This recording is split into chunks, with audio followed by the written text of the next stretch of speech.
15 past. The Senate now expected to take up the foreign surveillance program known as FISA next week. Yesterday at this time, a big deal in the House. The House passed it despite some lawmakers with these concerns over Americans being spied on. My next guest says he's ready to fight this bill in the Senate, tweeting, quote, "No American should have their right to privacy taken away. Hashtag filibuster." And that person is Kentucky Senator Rand Paul, back home in Bowling Green. And Senator, a good Friday morning to you.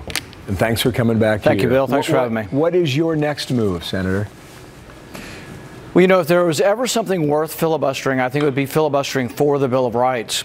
What we have is a program called the Foreign Intelligence Surveillance Act, and you're supposed to be, or the grant of power, is to spy on foreigners in foreign lands. I'm all for that. We need to protect our country. But we don't use the Constitution for these foreigners. We just grab up all their information. In fact, a couple years ago, there was a report that we recorded all of the phone calls in Italy in 1 month. So we have this enormous capacity to record phone calls. It's not just who you call, but it's also the content of the phone call. In the process of this, millions of Americans are recorded in there. So if the president calls a European leader or the Russian leader, or the Chinese leader, the president's phone call is recorded in this, believe it or not. If I call a foreign leader, if you call a journalist in the Fox Bureau in Europe or the Middle East, your phone call can be in this database. So there are a lot of innocent people who are in here, and it should not be searched for American data without a warrant. All we're asking is go to a judge and have some evidence to get started. Warrants aren't that difficult to get, but warrants are a check and a balance. And if you look back at every president from FDR forward, you know what? Every one of them have been accused of spying on their opponents. I mean, LBJ apparently put a bug on Goldwater's campaign plane. Nixon was accused of using the intelligence agencies. Now we fast forward to today, and we have FBI agents, Strzok and his girlfriend, plotting at FBI headquarters to try to stop Donald Trump from being president. So I think we need more oversight of these people, not less. Okay, now I'm a bit confused because I listened to your argument,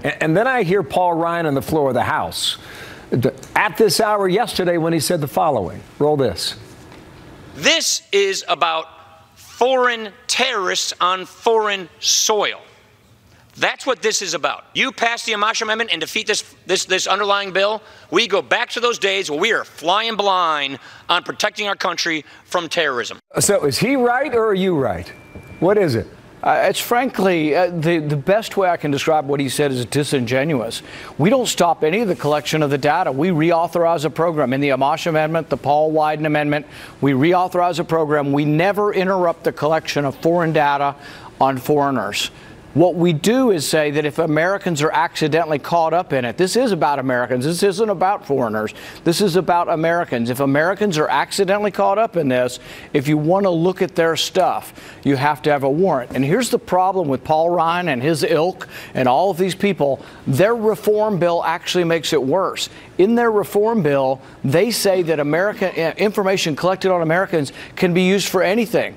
Tax evasion, your grandson smoking pot somewhere, any of these minor things that happen in our country that usually are protected by the Constitution, they've gathered this information with no constitutional protection. It's awful what they want to do. Do you filibuster next week? Because I don't think in the end you can ultimately stop it, can you?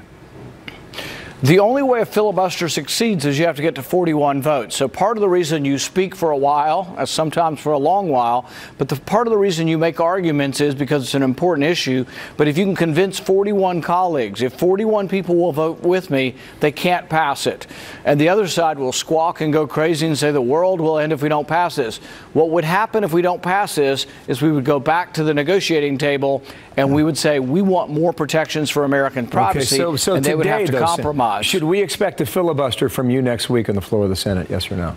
There will be a filibuster, yes. Oh, we shall watch for that. Quickly, yesterday you said there will be an immigration deal. You were very optimistic. Do you still feel the same given the comments that apparently were said at the White House during that bipartisan meeting yesterday? Yeah, I still think that it's something that the Democrats are driven to want to fix for DACA. Many Republicans are willing to meet them halfway and have a compromise. And I think the Democrats acknowledge they're not going to get a fix for DACA unless they do something for border security. It's going to have to be significant border security improvements. It's going to have to involve barriers and walls. It's going to have to involve getting rid of the diversity lottery and going to a merit-based immigration where we get the best and the brightest that want to come to our country. So your opinion and it's going to have to has involve getting rid of chain migration. Your opinion has not changed since yesterday then, correct? I think we still get there, yeah, if the Democrats are willing to compromise and negotiate. Thank you, Senator. Have a good weekend. That's Rand Paul back home in Bowling Green, Kentucky. We'll see you very soon. Thank you.